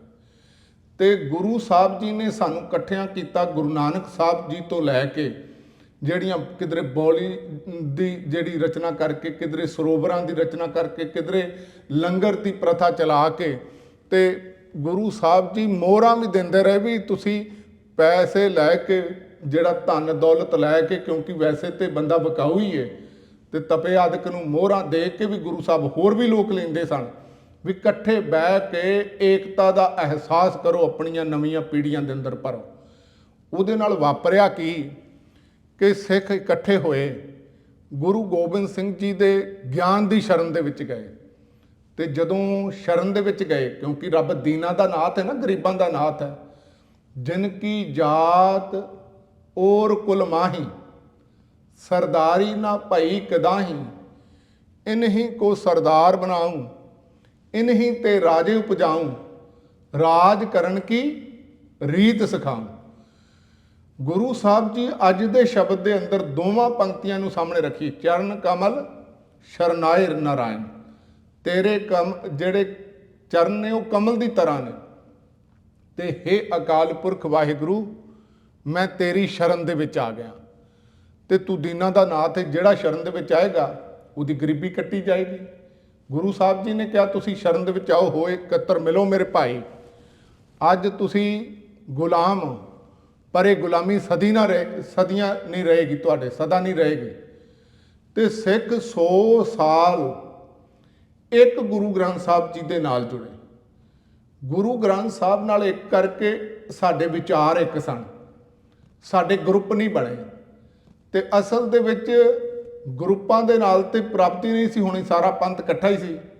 फिर भावें बंद कट्टे गए, जुल्म दियां हनेरियां झुलियां, पर सिखां ने सारे जुल्मां नूं उन्हां दे परखच्चे उड़ा दिते। वो हनेरियां दे उन खड़े रहे एक पहाड़ की तरह, झक्खड़ वाओ ना डोले ही पर्वत मैरान। जदों गुरु साहब सिखां दे अंदर, गुरसिखां अंदर सतगुर वरता है, सतगुरु वरतदा है, ते जुल्म दे असल विच हनेरां सामने, झखड़ां सामने सिख डोले ने। ते एक दिन ऐसा भी आया जो गुरु साहब ने बाणी च कहा सी ना, दीनां दा नाथ, गरीबां दा भी वो मददगार है, ते सिखां दा राज भी आ गया। ते जिवें एक प्रचलित धारणा जी है कि तपों राज राजों नरक, ते जदों सिखां कोल राज आया, आप बाणी पढ़नी छड्डी, वख-वख ਜਿਹੜਾ ਆਪਣੀਆਂ ਕਾਮ ਕ੍ਰੋਧ ਲੋਭ ਮੋਹ ਹੰਕਾਰ ਚ ਵੀ ਡਿੱਗੇ। ਜੇ ਕਿਧਰੇ ਸ਼ੇਰੇ ਪੰਜਾਬ ਮਹਾਰਾਜਾ ਰਣਜੀਤ ਸਿੰਘ ਜੀ ਦੀ ਲਿਆਕਤ ਸੀ, ਸੂਝ-ਬੂਝ ਸੀ, ਸਿੱਖਾਂ ਨੂੰ ਇਕੱਠਿਆਂ ਕਰਕੇ ਰੱਖਿਆ। ਸਿੱਖ 6-7% ਹੁੰਦਿਆਂ ਵੀ ਪੰਜਾਬ ਤੇ ਰਾਜ ਕਰਦੇ ਰਹੇ। ਨਪੋਲੀਅਨ ਵਰਗੇ ਰਾਜੇ ਵੀ ਸਿੱਖਾਂ ਨੂੰ ਚਿੱਠੀਆਂ ਲਿਖਦੇ ਰਹੇ ਵੀ ਅਸੀਂ ਤੁਹਾਡੀ ਬਹਾਦਰੀ ਦੇ ਕਾਇਲ ਹਾਂ, ਸਾਡੇ ਨਾਲ ਦੋਸਤੀ ਤੁਸੀਂ ਕਰੋ। ਕਹਿਣ ਦਾ ਮਤਲਬ ਉਹਨਾਂ ਦੀ ਇੱਜ਼ਤ ਦੁਨੀਆ ਦੇ ਅੰਦਰ ਵੱਧਦੀ ਗਈ, ਕਿਉਂਕਿ ਉਹ ਸ਼ਬਦ ਨੂੰ ਕਿਸੇ ਹੱਦ ਤੱਕ ਪਰਨਾਏ ਹੋਏ ਲੋਕ ਸਨ। ਉਹ ਬਾਣੀ ਦੀ ਤੇ ਆਪਸੀ ਇਕੱਠ ਦੀ ਮਹਾਨਤਾ ਨੂੰ ਜਾਣਦੇ ਸੀ। ਪਰ ਜਦੋਂ ਆਪਣੀ ਆਪਣੀ ਵਾਸ਼ਨਾਵਾਂ ਨੇ ਜ਼ੋਰ ਪਾਇਆ, ਕਾਮ ਕ੍ਰੋਧ ਲੋਭ ਮੋਹ ਹੰਕਾਰ ਦੀ ਦੁਨੀਆ ਦੇ ਵਿੱਚ ਵਿਚਰਨ ਲੱਗ ਪਏ। ਮਹਾਰਾਜਾ ਰਣਜੀਤ ਸਿੰਘ ਦੇ ਜਾਣ ਤੋਂ ਬਾਅਦ ਬਹੁਤ ਸਾਰੇ ਜਿਹੜਾ 5 ਪ੍ਰਧਾਨੀ ਸਿਸਟਮ ਵੀ ਸੀ ਸਾਡਾ, ਉਹਦੇ 'ਚ ਫੌਜ ਦੇ ਵਿੱਚ ਵੀ ਰਿਸ਼ਵਤਖੋਰ ਪੈਦਾ ਹੋ ਗਏ ਤੇ ਹਰ ਬੰਦਾ ਲਾਲਚੀ ਬਣ ਕੇ ਦੂਜੇ ਨੂੰ ਕਿੱਲ ਕਰਨ ਵਾਸਤੇ ਤਿਆਰ ਹੋ ਗਿਆ। ਆਪਸੀ ਫੁੱਟ ਹੋ ਗਈ ਤੇ ਰਾਜ ਚਲਾ ਗਿਆ। ਉਸ ਤੋਂ ਬਾਅਦ ਦੁਸ਼ਵਾਰੀਆਂ ਅੱਜ ਤੱਕ ਅਸੀਂ ਇਕੱਠੇ ਨਹੀਂ ਹੋ ਰਹੇ। ਅੱਜ ਵੀ ਸਾਡੇ ਗਰੁੱਪ ਨੇ ਇਕੱਠੇ ਅਸਲ ਦੇ ਵਿੱਚ ਪੰਥਕ ਤੌਰ ਤੇ ਅਸੀਂ ਨਹੀਂ ਹਾਂ। ਉਹਦਾ ਕਾਰਨ ਹੈ ਵੀ ਇਹ ਭਾਈ ਸਾਹਿਬ ਭਾਈ ਗੁਰਦਾਸ ਜੀ ਕਹਿੰਦੇ ਨੇ, ਔਰ ਜੇ ਕਿਧਰੇ ਸਾਰੀ ਹਿਸਟਰੀ ਪੜ੍ਹੀਏ ਇਹ ਵੀ ਗੱਲ ਬਿਆਨ ਕਰਦੀ ਹੈ ਵੀ ਗਰੁੱਪ ਜਾਨਵਰਾਂ ਦੇ ਹੁੰਦੇ ਨੇ, ਕਰਤੂਤ ਪਸ਼ੂ ਕੀ ਮਾਨਸ ਜਾਤ, ਲੋਕ ਵਿਚਾਰਾ ਕਰਾ ਦਿਨ ਰਾਤ। ਤੇ ਅਸਲ ਦੇ ਵਿੱਚ ਬੰਦੇ ਜਿਹੜੇ ਨੇ ਨਾ, ਕਈ ਵਾਰੀ ਸਾਰੀਆਂ ਥਾਵਾਂ ਤੇ ਉਹਨਾਂ ਦੇ ਵਿਚਾਰ ਆਈਡੀਓਲੋਜੀ ਨਾ ਵੀ ਮਿਲਦੀ ਹੋਵੇ ਤਾਂ ਵੀ ਇਕੱਠੇ ਮਿਸ਼ਨ ਲਈ ਉਹ ਕੰਮ ਕਰ ਸਕਦੇ ਨੇ। ਜਿਵੇਂ ਆਫਿਸ ਦੇ ਵਿੱਚ ਅਸੀਂ ਜੋਬ ਕਰਨ ਜਾਂਦੇ ਹਾਂ ਤੇ ਉੱਥੇ ਬੜੇ ਕੋਲੀਗਸ ਨੇ ਤੇ ਉਹਨਾਂ ਦੇ ਨਾਲ ਭਾਵੇਂ ਕੋਈ ਅਮਰੀਕਾ ਤੋਂ ਆਇਆ, ਕੋਈ ਜੈਪਨੀਜ਼ ਹੈ, ਕੋਈ ਚਾਈਨੀਜ਼ ਹੈ ਤੇ ਕੋਈ ਵੱਖਰੇ ਕੰਟਰੀ ਤੋਂ ਆਇਆ, ਉਹਨਾਂ ਦਾ ਵੱਖਰਾ ਵੱਖਰਾ ਕਲਚਰ ਹੈ, ਪਰ ਇੱਕ ਮੋਟਿਵ ਦੇ ਲਈ ਕੰਮ ਉਹ ਜਿਹੜੇ ਬੰਦੇ ਕਰ ਸਕਦੇ ਹੁੰਦੇ ਨੇ। ਇਸ ਕਰਕੇ ਇਹ ਬੰਦੇ ਦੀ ਖੂਬੀ ਹੈ। ਭਾਈ ਗੁਰਦਾਸ ਜੀ ਕਹਿੰਦੇ ਨੇ, ਪਸ਼ੂਆ ਹਰਿਆਇਓ ਕਹਿਓ ਸੁਣਿਓ ਨ ਸੁਣਿਓ ਕਰੈ, ਮਾਨਸ ਜਨਮ ਉਪਦੇਸ਼ ਰਿਦਾ ਟੇਕ ਹੈ। ਇਸ ਕਰਕੇ ਗੁਰੂ ਸਾਹਿਬ ਜੀ ਨੇ ਸਾਨੂੰ ਇੱਕ ਝੰਡੇ ਥੱਲੇ, ਇੱਕ ਪੰਥ ਥੱਲੇ ਜਿਹੜਾ ਅੰਮ੍ਰਿਤ ਛਕਾ ਕੇ ਲਿਆਉਣ ਦਾ ਯਤਨ ਕੀਤਾ, ਪਰ ਅੱਜ ਸਾਨੂੰ ਆਉਣ ਦੀ ਲੋੜ ਹੈ। ਔਰ ਬਹੁਤ ਸਾਰੇ ਨੇ, ਮੈਨੂੰ ਮਾਫ ਕਰਨਾ ਮੈਂ ਗੱਲ ਕਹਿ ਰਿਹਾ, ਕਈ ਵਾਰੀ ਅੰਮ੍ਰਿਤ ਛਕਣ ਤੋਂ ਬਾਅਦ ਵੀ ਇੱਕ ਤੇ ਕੀ ਹੋਣਾ ਹੈ ਸਾਡੀ, ਕਿਉਂਕਿ ਵਿਚਾਰਧਾਰਾ ਇੱਕ ਨਹੀਂ ਹੈ ਸਿੱਖਾਂ ਦੀ, ਤੇ ਅੰਮ੍ਰਿਤਧਾਰੀ ਇੱਕ ਦੂਜੇ ਨੂੰ ਪਾੜਨ ਦਾ ਯਤਨ ਕਰ ਰਹੇ ਨੇ ਵੀ ਆ ਫਲਾਣੀ ਸੰਪਰਦਾ ਹੈ, ਇਹ ਫਲਾਣਾ ਬੰਦਾ ਹੈ। ਅਸਲ ਦੇ ਵਿੱਚ ਪੰਥ ਦੇ ਵਿੱਚ ਦਰਾਰਾਂ ਖੜੀਆਂ ਕਰਕੇ, ਕਿਉਂਕਿ ਆਪ ਬੰਦੇ ਦਾ ਮਨ ਸ਼ਰਨ ਦੇ ਵਿੱਚ ਨਹੀਂ, ਉਹ ਈਰਖਾ ਦੇ ਵਿੱਚ, ਕਾਮ ਕ੍ਰੋਧ ਲੋਭ ਮੋਹ ਹੰਕਾਰ 'ਚ, ਤੇ ਉਹ ਜਿਹੜੀਆਂ ਦੀਵਾਰਾਂ ਖੜੀਆਂ ਬੰਦਾ ਕਰ ਰਿਹਾ ਹੈ। ਇਸ ਕਰਕੇ ਭਾਈ ਸਾਹਿਬ ਭਾਈ ਗੁਰਦਾਸ ਜੀ ਕਹਿੰਦੇ ਨੇ, ਜਿਹੜਾ ਮਨੁੱਖ ਹੈ ਇਹਦੇ ਅੰਦਰ ਇਹ ਖੂਬੀਆਂ ਨੇ ਕਿ ਅਸਲ ਦੇ ਵਿੱਚ ਇਹ ਇੱਕ ਝੰਡੇ ਥੱਲੇ ਆ ਸਕਦਾ ਹੈ, ਬਾਣੀ ਦੇ ਰਾਹੀਂ, ਸ਼ਬਦ ਦੇ ਰਾਹੀਂ, ਸਮਝ ਦੇ ਰਾਹੀਂ ਆਪਣੇ ਆਪ ਤੇ ਜਿਹੜਾ ਕੰਟਰੋਲ ਕਰਕੇ ਮੋਰਲੀ ਐਂਡ ਐਥੀਕਲੀ ਬੜਾ ਸਾਊਂਡ ਹੋ ਕੇ ਵਿਚਰ ਸਕਦਾ ਹੈ। ਇਸ ਕਰਕੇ ਭਾਈ ਗੁਰਦਾਸ ਜੀ ਨੇ ਜ਼ਿਕਰ ਕੀਤਾ ਹੈ ਕਿ ਜਿਹੜਾ ਪਸ਼ੂਆ ਸ਼ਬਦਹੀਨ ਜਿਹਬਾ ਨਾ ਬੋਲ ਸਕੈ, ਮਾਨਸ ਉਪਦੇਸ਼ ਬੋਲਾ ਬਚਨ ਵਿਵੇਕ ਹੈ। ਕਿ ਬੰਦਾ ਜਿਹੜਾ ਪਸ਼ੂ ਹੈ ਨਾ, ਅਸਲ ਦੇ ਵਿੱਚ ਉਹ ਜ਼ਬਾਨ ਤੋਂ ਹੀ ਨਾ ਬੋਲ ਨਹੀਂ ਸਕਦਾ। ਇਸ ਕਰਕੇ ਜਦੋਂ ਵੀ ਤੁਸੀਂ ਵੇਖੋ ਪਸ਼ੂ ਲੜਦੇ ਨੇ ਨਾ, ਉਹ ਗੱਲਬਾਤ ਕਰਕੇ ਨਹੀਂ ਆਪਣੇ ਮਸਲੇ ਹੱਲ ਕਰਦੇ। ਜੇ ਡੰਗਰ ਦੋ ਲੜਨਗੇ ਇੱਕ ਦੂਜੇ ਨੂੰ ਸਿੰਗਾਂ ਤੇ ਚੁੱਕਦੇ ਨੇ। ਅਸਲ ਦੇ ਵਿੱਚ ਜਾਂ ਸਿੱਧਾ ਅਟੈਕ ਹੀ ਕੀਤਾ ਜਾਂਦਾ ਫਿਜ਼ੀਕਲੀ, ਤੇ ਅਟੈਕ ਕਰਨ ਤੋਂ ਵੀ ਬਾਅਦ ਫੈਸਲਾ ਨਹੀਂ ਹੁੰਦਾ, ਵੱਖਰੇ ਵੱਖਰੇ ਹੋ ਜਾਂਦੇ ਨੇ, ਫਿਰ ਵੀ ਜਿਹੜੇ ਇੱਕ ਨਹੀਂ ਹੁੰਦੇ। ਪਰ ਬੰਦਾ ਅਸਲ ਦੇ ਵਿੱਚ ਇੱਕ ਦੂਜੇ ਨੂੰ ਕਨਵਿੰਸ ਕਰਕੇ ਕਿਧਰੇ ਗੱਲ ਮੰਨ ਕੇ ਮਨਾ ਕੇ ਇਕੱਠਾ ਹੋ ਸਕਦਾ। ਤੇ ਭਾਈ ਗੁਰਦਾਸ ਜੀ ਨੇ ਲਾਸਟ ਦੇ ਵਿੱਚ ਜ਼ਿਕਰ ਕੀਤਾ ਆਪਣੀ ਰਚਨਾ ਦੇ, ਉਹ ਕਹਿੰਦੇ ਨੇ, ਗੁਰ ਸ਼ਬਦ ਸੁਣ ਸਮਝ ਬੋਲੇ ਵਿਵੇਕੀ, ਨਾਤੁਰ ਪਸ਼ ਹੂੰ ਪ੍ਰੇਤ ਹੂੰ ਮੈਂ ਏਕ ਹੈ। ਜੇ ਤੇ ਬੰਦਾ ਗੁਰੂ ਦੇ ਸ਼ਬਦ ਨੂੰ ਸਮਝ ਕੇ, ਸੁਣ ਕੇ, ਉਹਦੀ ਸ਼ਰਨ ਦੇ ਵਿੱਚ ਜਾ ਕੇ, ਜਿਵੇਂ ਗੁਰੂ ਸਾਹਿਬ ਜੀ ਨੇ ਜ਼ਿਕਰ ਕੀਤਾ ਹੈ ਬਾਣੀ ਦੇ ਅੰਦਰ, ਮਨ ਕੁੰਚਰ ਪੀਲਕ ਗੁਰੂ ਗਿਆਨ ਕੁੰਡਾ, ਜਹ ਖੀਚੈ ਤਹ ਜਾਏ, ਹਸਤੀ ਕੁੰਡੇ ਬਾਹਰਾ ਫਿਰ ਉਜੜ ਪਾਏ। ਨਾਨਕ ਹਸਤੀ ਕੁੰਡੇ ਬਾਹਰਾ ਫਿਰ ਉਜੜ ਪਾਏ। ਇਹਦਾ ਮਤਲਬ ਅਸਲ ਦੇ ਵਿੱਚ ਗੁਰੂ ਸਾਹਿਬ ਜੀ ਜ਼ਿਕਰ ਕਰ ਰਹੇ ਨੇ ਵੀ ਮਨ ਹਾਥੀ ਦੀ ਤਰ੍ਹਾਂ ਇੱਕ ਮਸਤਿਆ ਹੋਇਆ ਜਾਨਵਰ ਦੀ ਤਰ੍ਹਾਂ ਵਿਵਹਾਰ ਕਰਦਾ। ਇਹਦੇ ਉੱਤੇ ਜੇ ਗੁਰੂ ਮਹਾਵਤ ਬੈਠਾ ਹੋਵੇ, ਗੁਰੂ ਦਾ ਗਿਆਨ ਦਾ ਕੁੰਡਾ ਜਿਹੜਾ ਹੈ, ਕਿਉਂਕਿ ਆਮ ਬੰਦਾ ਜਦੋਂ ਪਸ਼ੂ ਤਲ ਤੇ ਵਿਚਰੇ ਨਾ, ਵੈਸੇ ਤਾਂ ਬੰਦੇ ਦੀ ਆਜ਼ਾਦੀ ਦੀ, ਲਿਬਰਟੀ ਦੀ ਗੱਲ ਕੀਤੀ ਜਾਂਦੀ ਵੀ ਬੰਦਾ ਆਜ਼ਾਦ ਹੋਣਾ ਚਾਹੀਦਾ, freedom of speech, freedom of expression ਅੱਜ ਕਿਹਾ ਜਾਂਦਾ। ਪਰ ਜੇ ਜਾਨਵਰ ਜਿਹੜਾ ਉਹ ਵੀ ਮਸਤ ਹਾਥੀ ਛੱਡ ਦਿੱਤਾ ਜਾਏ ਖੁੱਲਾ, ਉਹ ਨੁਕਸਾਨ ਕਰਦਾ। ਤੁਸੀਂ ਵੇਖੋ ਅੱਜ ਬੰਦਾ ਆਪਣੇ ਵਿਚਾਰ ਦੇਣ ਲਈ ਫੇਸਬੁੱਕ ਦੇ ਉੱਤੇ, ਵਟਸਐਪ, ਹੋਰ ਮੀਡੀਆ ਤੇ ਆਜ਼ਾਦ ਹੈ, ਤੇ ਉਹਦੇ ਤੇ ਕਿੰਨਾ ਗਾਲੀ ਗਲੋਚ ਹੋ ਰਿਹਾ ਤੇ ਕਿੰਨਾ ਕੁਝ ਇੱਕ ਦੂਜੇ ਨੂੰ ਜਿਹੜਾ ਤਬਾਹੋ ਬਰਬਾਦ ਕਰਨ ਲਈ ਕਈ ਵਾਰੀ ਕਿਸੇ ਦੀ ਕਰੈਕਟਰ ਅਸੈਸੀਨੇਸ਼ਨ ਕਰ ਦਿੱਤੀ ਜਾਂਦੀ, ਕਿਸੇ ਨੂੰ ਬਲੈਕਮੇਲ ਕੀਤਾ ਜਾਂਦਾ, ਕਿਸੇ ਦੇ ਅਕਾਊਂਟ ਹੈਕ ਕਰਕੇ ਬੰਦਾ ਅਸਲ ਦੇ ਵਿੱਚ ਉਹਨੂੰ ਬਿਲਕੁਲ ਦੂਸਰੇ ਦੀ ਕਮਾਈ ਦੇ ਉੱਤੇ ਛਾਪਾ ਮਾਰ ਕੇ ਬਿਲਕੁਲ ਅਸਲ ਦੇ ਵਿੱਚ ਕੰਗਾਲ ਕਰ ਦਿੰਦਾ। ਤੇ ਹੁਣ ਕੁਝ ਸਰਕਾਰਾਂ ਸੋਚ ਰਹੀਆਂ ਨਹੀਂ, ਬੰਦੇ ਨੂੰ ਆਜ਼ਾਦੀ ਨਹੀਂ ਦਿੱਤੀ ਜਾਣੀ ਚਾਹੀਦੀ, ਇਹ ਬੰਦਾ ਆਜ਼ਾਦੀ ਦਾ ਗਲਤ ਫਾਇਦਾ ਚੁੱਕ ਰਿਹਾ। ਇਸ ਕਰਕੇ ਗੁਰੂ ਸਾਹਿਬ ਜੀ ਨੇ ਵੀ ਜ਼ਿਕਰ ਕੀਤਾ ਵੀ ਹਰ ਬੰਦਾ ਐਬਸੋਲਿਊਟ ਫਰੀडम ਮੰਨਣ ਦੇ ਲਈ ਅਸਲ ਦੇ ਵਿੱਚ ਤਿਆਰ ਨਹੀਂ ਹੈ। ਇਸ ਕਰਕੇ ਗੁਰੂ ਸਾਹਿਬ ਜੀ ਨੇ ਜ਼ਿਕਰ ਕੀਤਾ ਵੀ ਗਿਆਨ ਕੁੰਡਾ, ਬੰਦੇ ਦੇ ਉੱਤੇ ਗਿਆਨ ਦਾ, ਪ੍ਰਿੰਸੀਪਲਸ ਦਾ ਜਾਂ ਅਸੂਲਾਂ ਦਾ, ਜਿਹਨੂੰ ਅਸੀਂ ਅੱਜ ਮਾਡਰਨ ਲੈਂਗੁਏਜ ਦੇ ਵਿੱਚ ਕਾਨੂੰਨ ਤੇ ਸਮਾਜ ਦੇ ਨਿਯਮ ਤੇ ਧਰਮ ਦੇ ਨਿਯਮ ਕਹਿੰਦੇ ਆ, ਉਹ ਕੁੰਡਾ ਉਹਦੇ ਉੱਤੇ ਹੋਣਾ ਚਾਹੀਦਾ।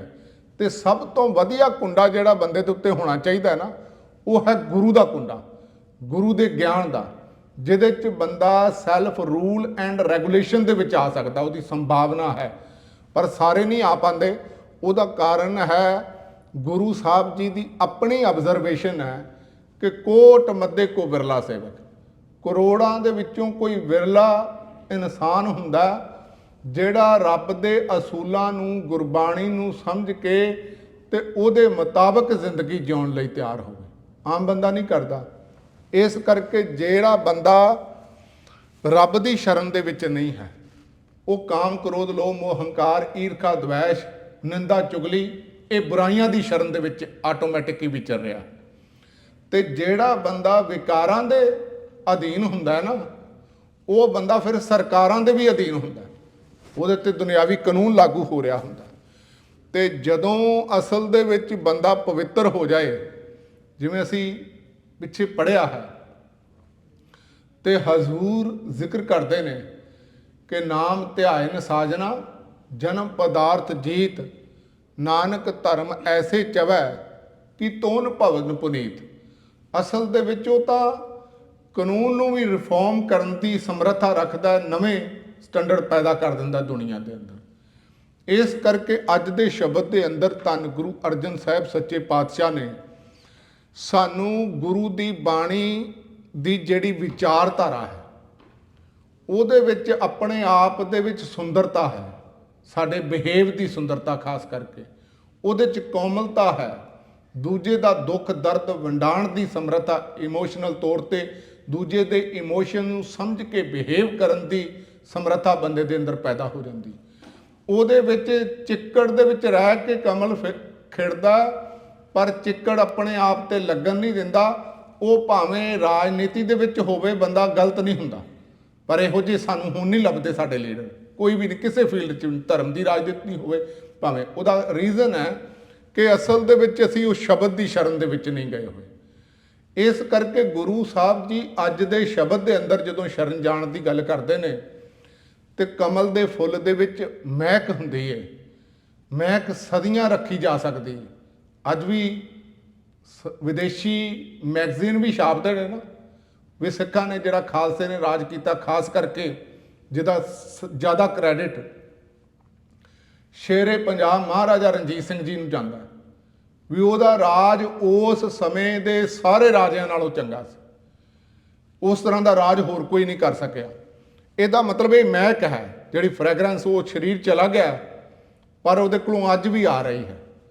ਇਸ ਕਰਕੇ ਕਿਉਂਕਿ ਉਹ ਜਿਹੜੀ ਇਨਸਾਨੀਅਤ ਹੈ, ਉਹ ਅਸੂਲ ਜਿਹੜੇ ਨੇ ਸਰਬੱਤ ਦੇ ਭਲੇ ਵਾਲੇ, ਉਹ ਗੁਰੂ ਦੇ ਸ਼ਬਦ ਵਿੱਚੋਂ ਆਏ ਨੇ। ਤੇ ਹਜ਼ੂਰ ਜ਼ਿਕਰ ਕਰ ਰਹੇ ਨੇ ਚਰਨ ਕਮਲ ਸ਼ਰਨਾਏ ਨਰਾਇਣ। ਇਹਨਾਂ ਨਾਲ ਜਿਹੜਾ ਬੰਦਾ ਕੰਗਾਲ ਹੈ, ਅੱਜ ਅਸੀਂ ਕੰਗਾਲ ਦੀਨ ਕਿਧਰੋਂ ਆ? ਸੱਚ ਬੋਲਣ ਪੱਖੋਂ ਕੰਗਾਲ ਆ। ਅਸੀਂ ਕਿਸੇ ਦਾ ਹੱਕ ਨਾ ਮਾਰੀਏ, ਇਹ ਸਾਡੀ ਸਮਰੱਥਾ ਪੈਦਾ। ਇਮਾਨਦਾਰੀ ਪੱਖੋਂ ਬੰਦਾ ਕੰਗਾਲ ਹੈ। ਇਸ ਕਰਕੇ ਦੂਸਰਿਆਂ ਦਾ ਦੁੱਖ ਦਰਦ ਨਾ ਵੰਡਾਣ ਪੱਖੋਂ ਬੰਦਾ ਕੰਗਾਲ ਹੈ। ਅਲਟਰੂਰਿਜ਼ਮ ਉਹਦੇ ਅੰਦਰ ਪੈਦਾ ਨਹੀਂ ਹੋ ਰਿਹਾ, ਪਰਉਪਕਾਰ ਦੀ ਬਿਰਤੀ ਨਹੀਂ ਪੈਦਾ ਹੋ ਰਹੀ। ਇਸ ਕਰਕੇ ਇਹ ਬਾਣੀ ਜਿਹੜੀ ਹੈ ਸਾਨੂੰ ਦੀਨਾਂ ਨੂੰ ਜਿਹੜੀ ਨਾਥ ਬਣ ਕੇ ਸਾਡੇ ਸਿਰ ਤੇ ਹੱਥ ਰੱਖ ਕੇ, ਗੁਰੂ ਸਾਹਿਬ ਜੀ ਕਹਿੰਦੇ ਨੇ ਖਾਵੋ ਖਰਚੋ ਰਲ ਮਿਲ ਭਾਈ, ਟੋਟ ਨਾ ਆਵੇ ਵੱਧੋ ਜਾਈ। ਜਿਹਦਾ ਮਤਲਬ ਸੀ ਸੱਚ ਨੂੰ ਖਰਚੋ, ਜਿੰਨਾ ਜਿੰਨਾ ਸੱਚ ਬੋਲੋਗੇ ਤੁਸੀਂ ਜ਼ਿਆਦਾ ਬੰਦੇ ਪੈਦਾ ਕਰ ਲੋਗੇ, ਇਹਦੀ ਤੋਟ ਨਹੀਂ ਆਏਗੀ। ਤੁਹਾਡੇ ਕੋਲ ਐਨਫ ਸਟਰਕਚਰ ਹੋਏਗਾ ਵੀ ਉਹਦੇ 'ਚ ਨੌਕਰੀ ਕਰਨ ਵਾਲੇ ਵੀ ਸੱਚੇ ਅਫਸਰ ਤੁਹਾਨੂੰ ਮਿਲ ਜਾਣਗੇ, ਤੁਹਾਨੂੰ ਇਕਨੋਮੀ ਦੇ ਫੀਲਡ ਦੇ ਵਿੱਚ ਵੀ ਸੱਚੇ ਬੰਦੇ ਮਿਲ ਜਾਣਗੇ, ਤੁਹਾਡੀ ਪਾਰਟੀ ਦੇ ਵਿੱਚ ਵੀ ਸੱਚਾ ਸਿਸਟਮ ਦੇ ਵਿੱਚ ਆ ਜਾਣਗੇ ਲੋਕ, ਫਿਰ ਤੋਟ ਨਹੀਂ ਆਏਗੀ। ਹੁਣ ਅਸੀਂ ਉਹ ਅਸੂਲਾਂ ਨੂੰ ਖਾ ਖਰਚ ਨਹੀਂ ਰਹੇ, ਕੇਵਲ ਪੜ੍ਹ ਰਹੇ ਹਾਂ ਜਾਂ ਤੇ ਜਾਂ ਰਿਚੁਅਲਿਸਟਿਕ ਹੋ ਕੇ ਵਿਚਰ ਰਹੇ ਹਾਂ, ਸੁਪਰਸਟੀਸ਼ੀਅਸ ਹੋ ਕੇ, ਜਿਸ ਕਰਕੇ ਸਾਡੇ ਹਰ ਫੀਲਡ ਦੇ ਵਿੱਚ ਉਹ ਗੁਣਾਂ ਨੂੰ ਜੀਣ ਵਾਲੇ ਬੰਦਿਆਂ ਦੀ ਜਿਹੜੀ ਤੋਟ ਆਈ ਹੋਈ ਹੈ।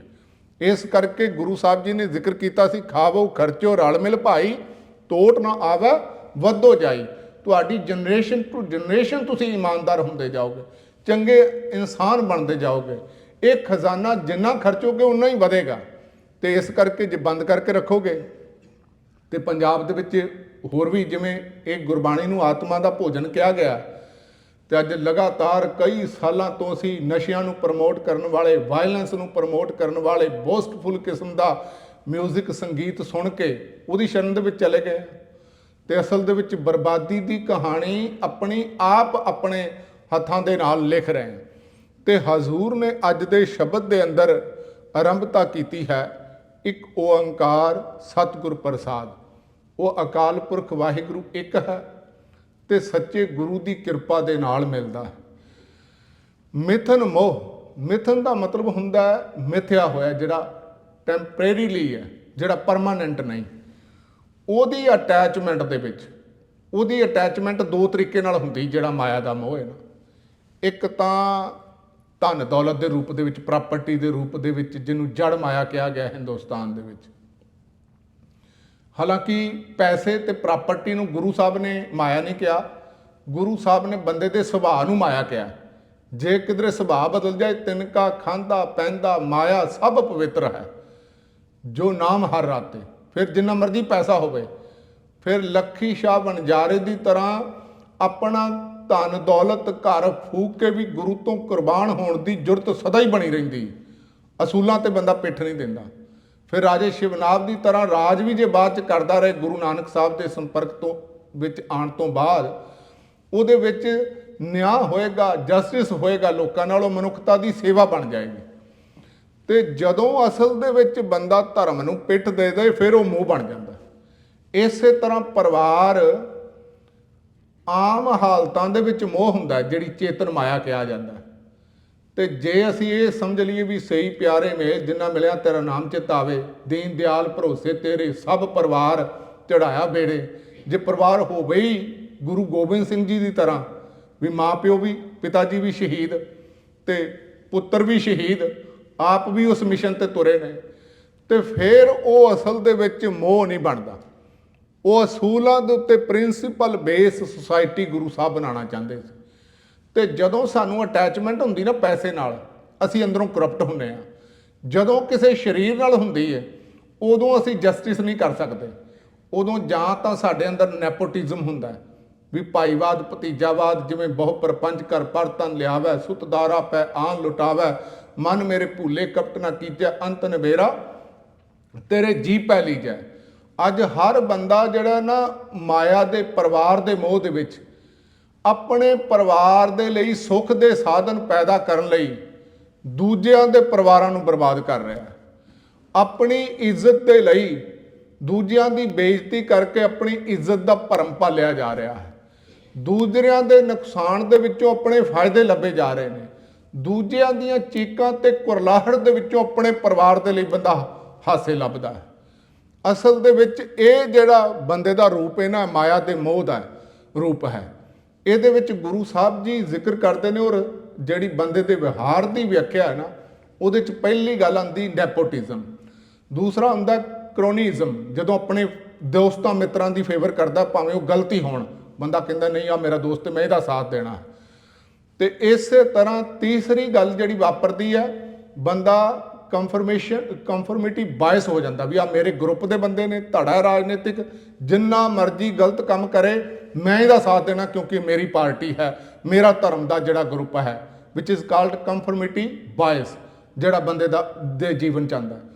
ਫਿਰ ਬੰਦਾ ਪ੍ਰੀਜੁਡਿਸ ਹੋ ਜਾਂਦਾ ਹੈ ਵੀ ਦੂਜੇ ਜਿਹੜੇ ਗਲਤੀ ਹੋਣਗੇ ਉਹਨਾਂ ਦੀ ਸੱਚੀ ਗੱਲ ਵੀ ਨਹੀਂ ਸੁਣਦਾ, ਜਦੋਂ ਇੱਕ ਗਰੁੱਪ ਧੜੇ ਨਾਲ ਜੁੜਿਆ ਹੋਵੇ, ਇੱਕ ਸੰਪਰਦਾ ਨਾਲ ਜੁੜਿਆ ਹੋਵੇ, ਇੱਕ ਪੋਲੀਟੀਕਲ ਜਿਹੜਾ ਪਾਰਟੀ ਦੇ ਨਾਲ ਜੁੜਿਆ ਹੋਵੇ। ਤੇ ਫਿਰ ਬੰਦਾ ਕੇਵਲ ਇੱਥੇ ਨਹੀਂ ਟਿਕਿਆ ਰਹਿੰਦਾ ਵੀ ਦੂਜਿਆਂ ਦੀ ਚੰਗੀ ਗੱਲ ਵੀ ਸੁਣਨ ਤੋਂ ਇਨਕਾਰ ਹੈ, ਬੰਦਾ ਡਿਸਕ੍ਰਿਮੀਨੇਸ਼ਨ ਵੀ ਕਰਦਾ ਵੀ ਦੂਜਿਆਂ ਨਾਲ ਨਫ਼ਰਤ ਵੀ ਕਰਨੀ ਸ਼ੁਰੂ ਕਰ ਦਿੰਦਾ, ਕਿਉਂਕਿ ਇਹ ਮੇਰੇ ਧੜੇ ਦਾ ਨਹੀਂ, ਮੇਰੇ ਮਜ਼ਹਬ ਦਾ ਨਹੀਂ ਹੈ, ਮੇਰੀ ਜਿਹੜਾ ਗਰੁੱਪ ਦਾ ਨਹੀਂ ਹੈ। ਅਸਲ ਦੇ ਵਿੱਚ ਇਹ ਮੋਹ ਦੀ ਰੇਂਜ ਹੈ ਵੀ ਇਹ ਜਿਵੇਂ ਜਿਵੇਂ ਮੋਹ ਅਸਲ ਦੇ ਵਿੱਚ, ਇਹਦੇ ਵਿੱਚ ਬੰਦਾ ਅਸਲ ਦੇ ਵਿੱਚ ਇਹ ਸਾਗਰ ਦੇ ਵਿੱਚ ਧੱਸਦਾ ਜਾਂਦਾ, ਦਲਦਲ ਸਵੈਂ ਪਿਆ ਅਸਲ ਦੇ ਵਿੱਚ ਆਪਣੇ ਆਪ ਦੇ ਵਿੱਚ। ਤੇ ਹਜ਼ੂਰ ਜ਼ਿਕਰ ਕਰ ਰਹੇ ਨੇ ਇਹ ਕਾਹਦਾ ਸਾਗਰ ਹੈ, ਇਹਦੇ ਚੋਂ ਚਿੰਤਾ ਨਿਕਲਦੀ ਹੈ, ਕਿਉਂਕਿ ਇਹਦੇ ਚੋਂ ਪ੍ਰਿੰਸੀਪਲ ਤੇ ਨਿਕਲਦੇ ਨੇ, ਇਹਦੇ 'ਚ ਅਸੂਲਾਂ ਨੂੰ ਤਾਂ ਬੰਦਾ ਪਰਨਾਇਆ ਨਹੀਂ ਹੁੰਦਾ, ਬੰਦਿਆਂ ਨੂੰ ਪਰਨਾਇਆ ਹੁੰਦਾ ਹੈ, ਤੇ ਮੋਹ ਦੇ ਵਸ ਹੋ ਕੇ ਗਲਤ ਕੰਮ ਨੂੰ ਕਰਨੇ ਪੈਂਦੇ ਨੇ। ਤੇ ਇਸ ਕਰਕੇ ਗੁਰੂ ਸਾਹਿਬ ਜੀ ਕਹਿੰਦੇ ਨੇ ਇਹ ਚਿੰਤਾ ਦੇ ਸਾਗਰ ਦੇ ਵਿੱਚ ਡੁੱਬਿਆ ਹੋਇਆ, ਕਰ ਕਿਰਪਾ ਉਧਰ ਹਰ ਨਾਗਰ, ਹੇ ਸੋਹਣੇ ਅਕਾਲ ਪੁਰਖ ਵਾਹਿਗੁਰੂ ਮੇਰੇ ਤੇ ਮਿਹਰ ਕਰ ਤੇ ਮੈਨੂੰ ਇਹਦੇ ਚੋਂ ਬਾਹਰ ਕੱਢ। ਗੁਰੂ ਸਾਹਿਬ ਜੀ ਕਹਿੰਦੇ ਨੇ ਅਨਾਥਾਂ ਨਾਥ ਭਗਤ ਪੈ ਮੇਟਨ, ਉਹ ਅਨਾਥਾਂ ਦਾ ਨਾਥ ਤੇ ਭਗਤਾਂ ਦੀਆਂ ਚਿੰਤਾਵਾਂ ਦੂਰ ਕਰਨ ਵਾਲਾ ਹੈ। ਸਾਧ ਸੰਗ ਜਮ ਦੂਤ ਨਾ ਭੇਟਨ, ਸੰਗਤ ਕਰਦਿਆਂ ਕਰਦਿਆਂ ਇੱਕੇ ਸਰੀਰ ਦੀ ਸੰਗਤ, ਇਸ ਤੋਂ ਅਗਲੀ ਸੰਗਤ ਜਿਹੜੀ ਕਰਨੀ ਅਸੀਂ ਸ਼ਬਦ ਨੂੰ ਸੁਣਨਾ, ਤੇ ਅੱਜ ਤੋਂ ਬਾਅਦ ਡਿਸਾਈਡ ਕਰਨਾ ਵੀ ਘੱਟੋ ਘੱਟ ਜਿਹੜੇ ਸ਼ਬਦ ਨੂੰ ਅੱਜ ਸੁਣਿਆ ਨਾ ਉਹਦੇ ਮੁਤਾਬਕ ਚੱਲਣਾ। ਫਿਰ ਸਾਡੇ ਅੰਦਰ ਕਾਮ ਕ੍ਰੋਧ ਲੋਭ ਮੋਹ ਹੰਕਾਰ ਤੇ ਇਹ ਚੀਜ਼ਾਂ ਜਿਹੜੀਆਂ ਪੱਖਪਾਤ ਪਾਰਸ਼ੀਐਲਿਟੀ, ਇਹ ਚੀਜ਼ਾਂ ਨਹੀਂ ਹੋਣਗੀਆਂ ਜੀਵਨ ਦੇ ਅੰਦਰ। ਫਿਰ ਅਸੀਂ ਸਾਰਿਆਂ ਨੂੰ ਬ੍ਰਹਮ ਗਿਆਨੀ ਕੈ ਦ੍ਰਿਸ਼ਟ ਸਮਾਨ ਹੋ ਜਾਏਗਾ, ਜਿਹੜੀ ਉਸ ਦ੍ਰਿਸ਼ਟੀ ਦੇ ਨਾਲ ਜਗਤ ਨੂੰ ਵੇਖਾਂਗੇ। ਫਿਰ ਹਜ਼ੂਰ ਕਹਿੰਦੇ ਨੇ ਅੰਦਰ ਦੀਆਂ ਚਿੰਤਾਵਾਂ ਵੀ ਚਲੀਆਂ ਜਾਣਗੀਆਂ, ਜੀਵਨ ਰੂਪ ਅਨੂਪ ਦਿਆਲਾ। ਗੁਰੂ ਸਾਹਿਬ ਜੀ ਨੇ ਕਿਹਾ ਹੇ ਉਪਮਾ ਤੋਂ ਰਹਿਤ ਦਇਆ ਦੇ ਘਰ ਅਕਾਲ ਪੁਰਖ ਵਾਹਿਗੁਰੂ ਤੂੰ ਮੇਰਾ ਜੀਵਨ ਹੈ, ਜਿਹਦਾ ਮਤਲਬ ਹੈ ਸਾਡੇ ਅੰਦਰ ਕੰਪੈਸ਼ਨ ਹੋਵੇ, ਅਸੀਂ ਕੰਪੈਸ਼ਨ ਵਾਲਾ ਜੀਵਨ ਬਤੀਤ ਕਰੀਏ। ਹੁਣ ਜਿਹੜਾ ਸਾਡੇ ਅੰਦਰ ਕਠੋਰਤਾ ਵਾਲਾ ਜੀਵਨ ਹੈ, ਤੇ ਹਜ਼ੂਰ ਨੇ ਜ਼ਿਕਰ ਕੀਤਾ ਉਪਮਾ ਤੋਂ ਰਹਿਤ, ਵੀ ਅੰਦਰੋਂ ਸੋਹਣੇ ਅਸੀਂ ਇੰਨੇ ਬਣ ਜਾਈਏ ਜਿਹੜੇ ਗੁਨਾਹ ਕਰਕੇ, ਪਰ ਇਹ ਵਾਪਰੇਗਾ ਕਿਵੇਂ? ਰਵਣ ਗੁਨਾਹ ਕਟਿਆ ਜਮਜਾਲਾ। ਜਦੋਂ ਗੁਣਾਂ ਨੂੰ ਯੂਜ਼ ਕਰਾਂਗੇ, ਜੋ ਬਾਣੀ ਦੇ ਵਿੱਚ ਲਿਖਿਆ, ਇਹ ਪ੍ਰਿੰਸੀਪਲਸ ਨੂੰ ਆਪਣੀ ਜ਼ਿੰਦਗੀ ਦੇ ਅੰਦਰ ਅਪਣਾਵਾਂਗੇ। ਅੰਮ੍ਰਿਤ ਨਾਮ ਰਸਨ ਨਿਤ ਜਾਪੈ, ਜਿਹੜਾ ਨਾਮ ਹੈ ਉਹ ਅੰਮ੍ਰਿਤ ਹੈ, ਇਹੋ ਜਿਹਾ ਸਬਸਟੈਂਸ ਹੈ ਜਿਹਨੂੰ ਪੀ ਕੇ ਬੰਦੇ ਦੀ ਮੌਤ ਨਹੀਂ ਹੁੰਦੀ। ਸਰੀਰਕ ਤੌਰ ਤੇ ਅਸੀਂ ਸਾਰਿਆਂ ਨੇ ਜਾਣਾ ਹੈ, ਹਰ ਬੰਦਾ ਮਰੇਗਾ, ਪਰ ਜੇ ਚੰਗੇ ਕੰਮ ਕਰੀਏ ਧਰਤੀ ਤੇ, ਨਾਮ ਰਹਿਓ ਸਾਧੂ ਰਹਿਓ ਗੁਰੂ ਗੋਬਿੰਦ, ਫਿਰ ਸਾਡੇ ਕੰਮ ਬੋਲਦੇ ਰਹਿਣਗੇ ਵੀ ਫਲਾਣਾ ਬੰਦਾ ਧਰਤੀ ਤੇ ਆਪਣੇ ਪੈੜ ਛੱਡ ਕੇ ਗਿਆ ਸੀ। ਇਸ ਕਰਕੇ ਗੁਰੂ ਸਾਹਿਬ ਜੀ ਨੇ ਕਿਹਾ ਨਾਮ ਹੀ ਅੰਮ੍ਰਿਤ ਹੈ। ਰਸਨਾ ਦੇ ਨਾਲ, ਜ਼ੁਬਾਨ ਦੇ ਨਾਲ ਘੱਟੋ ਘੱਟ ਜੀਵਨ 'ਚ ਸੱਚ ਬੋਲਣ ਦੀ ਜ਼ਰੂਰਤ ਕਰ ਲਈਏ, ਫਿਰ ਵੀ ਸਾਡੇ 'ਚ ਪੱਖਪਾਤ ਗਰੁੱਪਿਜ਼ਮ ਜੋ ਕੁਝ ਹੈਗਾ ਨਾ ਉਹ ਖਤਮ ਹੋ ਜਾਂਦਾ ਹੈ ਮਾਇਆ ਦੇ ਮੋਹ ਦਾ। ਪਰ ਸਾਡੇ ਅੰਦਰ ਸੱਚ ਬੋਲਣ ਦੀ ਵੀ ਜ਼ਰੂਰਤ ਨਹੀਂ ਹੈ, ਕਿਉਂਕਿ ਅਸੀਂ ਰੱਬ ਦੀ ਸ਼ਰਨ ਦੇ ਵਿੱਚ ਨਹੀਂ ਹਾਂ, ਚਰਨ ਕਮਲ ਸ਼ਰਨਾਏ ਨਾਰਾਇਣ ਨਹੀਂ ਹਾਂ, ਤੇ ਨਾ ਸੱਚ ਸੁਣਨ ਦੀ ਜ਼ਰੂਰਤ ਹੈ ਅੱਜ ਸਮਾਜ ਦੇ ਅੰਦਰ, ਖਾਸ ਕਰਕੇ ਇੰਡੀਅਨ ਸੁਸਾਇਟੀ ਦੇ ਅੰਦਰ। ਤੇ ਗੁਰੂ ਸਾਹਿਬ ਜੀ ਕਹਿੰਦੇ ਨੇ ਰੋਗ ਰੂਪ ਮਾਇਆ ਨਾ ਵਿਆਪੈ, ਇਹ ਮਾਇਆ ਜਿਹੜੀ ਰੋਗ ਰੂਪ ਆਪਣੇ ਆਪ 'ਚ ਡਿਜ਼ੀਜ਼ ਹੈ ਬੰਦੇ ਦੇ ਅੰਦਰ, ਔਰ ਕਰੋਨਿਕਲੀ ਡਿਜ਼ੀਜ਼ ਹੈ ਜਿਹੜੀ ਲਗਾਤਾਰ ਜਨਰੇਸ਼ਨ ਟੂ ਜਨਰੇਸ਼ਨ ਵੀ ਚੱਲ ਰਹੀ ਹੈ, ਇਸ ਕਿਸਮ ਦੀ ਡਿਜ਼ੀਜ਼ ਹੈ। ਤੇ ਗੁਰੂ ਸਾਹਿਬ ਜੀ ਕਹਿੰਦੇ ਨੇ ਜਪ ਗੋਬਿੰਦ ਸੰਗੀ ਸਭ ਤਾਰੇ, ਜਦੋਂ ਉਸ ਅਕਾਲ ਪੁਰਖ ਨੂੰ ਗੋਬਿੰਦ ਨੂੰ ਜਪਾਂਗੇ ਤੇ ਅਸੀਂ ਤਾਂ ਉਧਰਾਂਗੇ ਹੀ, ਸਾਡਾ ਆਲਾ ਦੁਆਲਾ ਵੀ ਪਵਿੱਤਰ ਹੋਏਗਾ। ਪੋਹਿਤ ਨਾਹੀ ਪੰਜ ਬਟਵਾਰੇ, ਫਿਰ ਪੰਜ ਵਿਕਾਰ ਸਾਡੇ ਤੇ ਅਸਰ ਨਹੀਂ ਕਰਨਗੇ। ਮਨ ਬਚ ਕਰਮ ਪ੍ਰਭ ਏਕ ਧਿਆਏ, ਮਨ ਕਰਕੇ ਬਚਨਾ ਕਰਕੇ ਸਾਡੇ ਕੰਮ ਬੋਲਣਗੇ ਕਿ ਅਸੀਂ ਉਸ ਗੁਰੂ ਦੇ ਚਰਨਾਂ ਦੇ ਨਾਲ ਜੁੜੇ ਹੋਏ ਹਾਂ, ਚਰਨ ਸ਼ਰਨ ਦੇ ਵਿੱਚ ਗਏ ਹੋਏ ਹਾਂ, ਤੇ ਇਹਨਾਂ ਦੇ ਨਾਲ ਜੁੜ ਕੇ ਅਸਲ ਦੇ ਵਿੱਚ ਇੱਕ ਰੱਬ ਨੂੰ ਜਿਹੜਾ ਧਿਆਉਂਦਾ ਹੈ, ਗੁਰੂ ਸਾਹਿਬ ਜੀ ਕਹਿੰਦੇ ਨੇ ਸਰਬ ਫਲਾਂ ਸੋਈ ਜਨ ਪਾਏ। ਫਿਰ ਅਸੀਂ ਕੌਮੀ ਰਾਜ ਦੀ ਗੱਲ ਕਰਨੀ ਉਹ ਵੀ ਮਿਲੇਗਾ, ਫਿਰ ਸਾਡੇ ਅੰਦਰ ਇਮਾਨਦਾਰੀ ਵੀ ਆਏਗੀ, ਫਿਰ ਸਾਨੂੰ ਮਿਲ ਕੇ ਲੋਕ ਮਹਿਸੂਸ ਵੀ ਕਰਨਗੇ ਹਰ ਕਾ ਸੇਵਕ ਹਰ ਹੀ ਜਿਹਾ। ਅਸਲ ਦੇ ਵਿੱਚ ਇਹ ਜਿਹੜਾ ਰੱਬ ਦਾ ਸੇਵਕ ਹੈ ਨਾ, ਗੁਰੂ ਗੋਬਿੰਦ ਸਿੰਘ ਦਾ ਸਿੱਖ, ਇਹ ਗੁਰੂ ਗੋਬਿੰਦ ਸਿੰਘ ਵਰਗਾ ਹੀ ਹੈ। ਫਿਰ ਉਹ ਇਹ ਮਹਿਸੂਸ ਕਰਨਗੇ, ਇਹ ਜਿਹੜੇ ਸਾਹਿਬਜ਼ਾਦਿਆਂ ਨੂੰ ਯਾਦ ਕਰਨ ਵਾਲੇ ਲੋਕ ਨੇ, ਇਹਨਾਂ ਦੇ ਅੰਦਰ ਓਨਾ ਹੀ ਡੈਡੀਕੇਸ਼ਨ ਮਨੁੱਖਤਾ ਦੇ ਪ੍ਰਤੀ ਪਿਆਰ ਤੇ ਕੁਰਬਾਨੀ ਦਾ ਜਜ਼ਬਾ ਜਿੰਨਾ ਸਾਹਿਬਜ਼ਾਦਿਆਂ ਦੇ ਅੰਦਰ ਸੀ। ਇਹ ਸੀ ਅਸਲ ਦੇ ਵਿੱਚ ਗੁਰੂ ਸਾਹਿਬ ਜੀ ਕਹਿੰਦੇ ਨੇ ਸਾਰੇ ਫਲ ਤੁਹਾਨੂੰ ਮਿਲਣਗੇ। ਹਾ ਧਾਰ ਅਨੁਗਰੋ ਆਪਣਾ ਪ੍ਰਭ ਕੀਨਾ, ਉਸ ਵਾਹਿਗੁਰੂ ਨੇ ਕਿਰਪਾ ਕਰਕੇ ਮੈਨੂੰ ਆਪਣਾ ਬਣਾ ਲਿਆ। ਕੇਵਲ ਨਾਮ ਭਗਤ ਰਸ ਦੀਨਾ, ਕੇਵਲ ਨਾਮ ਤੇ ਭਗਤੀ ਦਾ ਹੀ ਰਸ ਹੈ ਜੀਵਨ ਦੇ ਵਿੱਚ, ਜੀਣ ਦੇ ਢੰਗ ਦੇ ਵਿੱਚ। ਹੁਣ ਜਿਹੜਾ ਰਸ ਹੈ ਨਾ ਸਾਡੀ ਜੀਵਨ 'ਚ, ਬੰਦਾ ਕਹਿੰਦਾ ਕਾਰ ਲਈ ਕਮਾਲ ਹੋ ਗਈ, ਰੱਬ ਦੀ ਬੜੀ ਕਿਰਪਾ ਹੈ, ਆ ਇੰਨਾ ਬਿਜ਼ਨਸ ਖੜਾ ਕਰ ਲਿਆ, ਇਹ ਰੱਬ ਦੀ ਕਿਰਪਾ ਹੈ। ਹੁਣ ਸਾਨੂੰ ਮਾਇਆ ਦੇ ਵਿੱਚੋਂ ਰਸ ਆ ਰਿਹਾ, ਅਸੀਂ ਕੱਪੜੇ ਪਾ ਕੇ ਕੋਈ ਦੁਨਿਆਵੀ ਚੀਜ਼ਾਂ, ਧਨ ਦੌਲਤ, ਉਹਦੇ ਲਈ ਬੋਸਟਫੁਲ ਹੋ ਰਹੇ ਹਾਂ, ਜਿਹੜਾ ਮਿਥਨ ਮੋਹ ਹੈ।